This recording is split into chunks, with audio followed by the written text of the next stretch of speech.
નમસ્કાર મિત્રો, આજે ચણામાં પિયત ચાલુ છે પાણી આપવાનું. તો એમાં આ પાણી સાથે ગાયની છાશ છે અંદર, અને આ દેશી ગોળનું પાણી છે.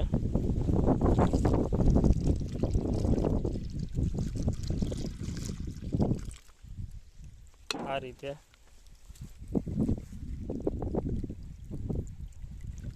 તો આ ધોરિયામાં આ રીતે પાણી સાથે છાશ અને દેશી ગોળ એનું પાણી આ જમીનમાં પાણી સાથે આપીએ છીએ.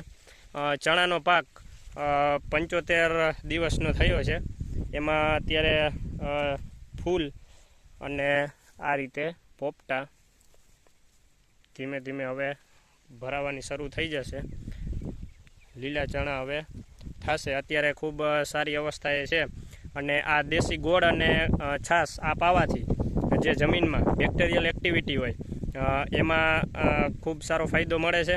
અને જે કાંઈ બેક્ટેરિયા હોય એની સંખ્યામાં વધારો થાય છે. એને ગોળ રૂપી ગ્લુકોઝ મળી રહેવાથી બેક્ટેરિયાની સંખ્યામાં વધારો થાય છે. અને જે ચણાના પાકને જે કાંઈ પોષક તત્વો બીજી જરૂર હોય એ પૂરા પાડે છે. અને બેક્ટેરિયા